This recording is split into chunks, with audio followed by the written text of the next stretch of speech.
avril 2026 et l'on se retrouve pour les chroniques de mars, ta guidance professionnelle. Cette semaine, j'ai effectué mon tirage avec l'oracle Les Sens de Sorcière de Sandrine Medium, illustré par Rocket Paint. La première carte que j'ai tirée est celle de l'épreuve.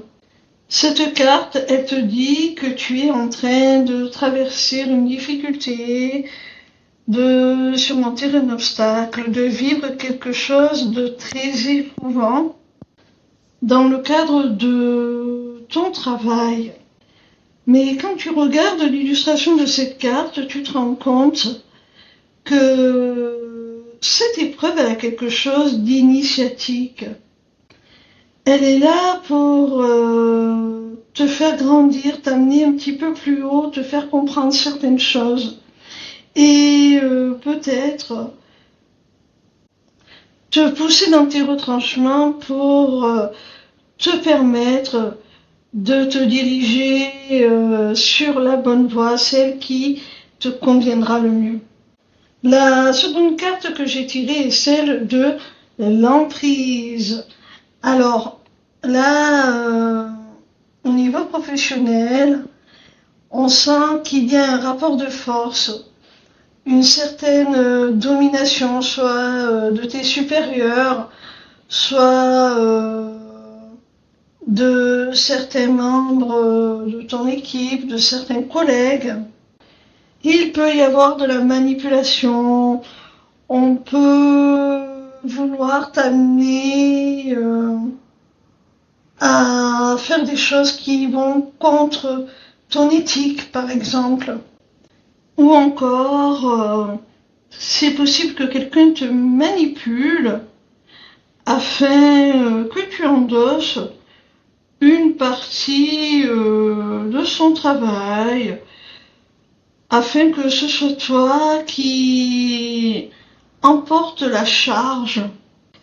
Ou bien encore, certaines personnes peuvent user de tactiques, de stratégies, de flatteries pour obtenir de toi certains avantages au vu de ton statut, de ta position.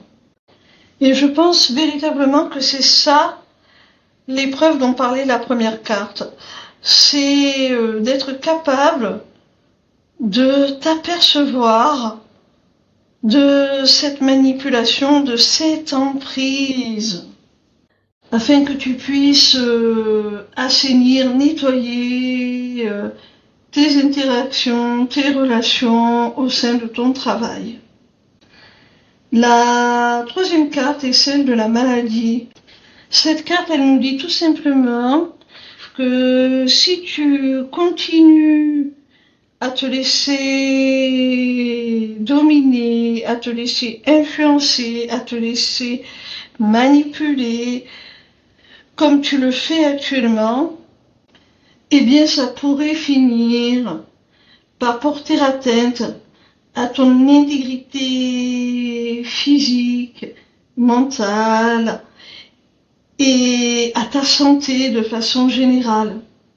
Cette carte, elle te dit aussi de façon plus symbolique que cette ambiance, cette dynamique relationnelle, professionnelle n'est pas saine, elle est toxique vraiment, hein.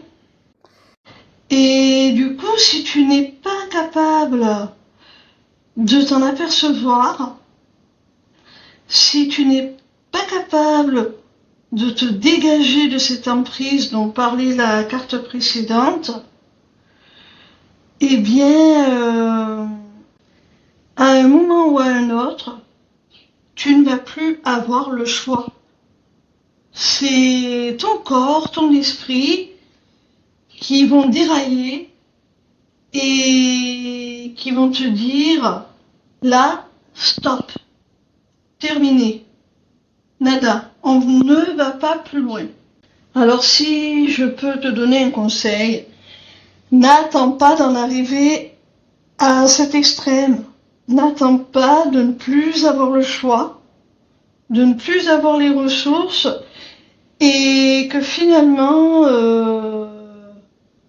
ton corps te met au pied du mur et te force à faire les choix que tu te refusais à faire jusqu'à maintenant, dans l'urgence en définitive.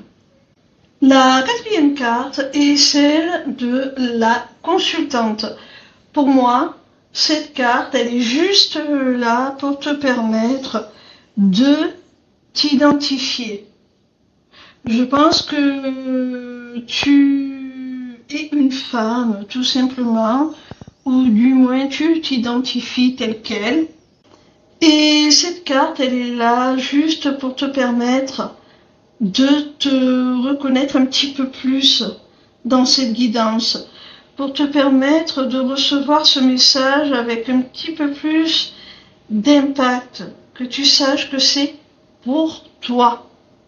La cinquième et dernière carte est celle de la signature. Alors je pense vraiment là, mon petit rayon, que l'on t'informe que tu es sur le point de signer un contrat de travail, un contrat professionnel. Alors si on t'en informe là dans cette guidance, je pense que c'est pour que tu ne loupes pas le coche, que tu ne loupes pas une opportunité. Si on essaie de te retenir à ton poste actuel, alors que tu n'y es pas bien, si on use de manipulation, de stratégie, si l'on te passe la pommade, que l'on te promet monts et merveilles si tu restes, fais bien attention. Vraiment, choisis la nouveauté. N'aie pas peur. Choisis la nouveauté, sors de cette situation, de cette dynamique pro qui est a priori malsaine, délétère, toxique pour toi.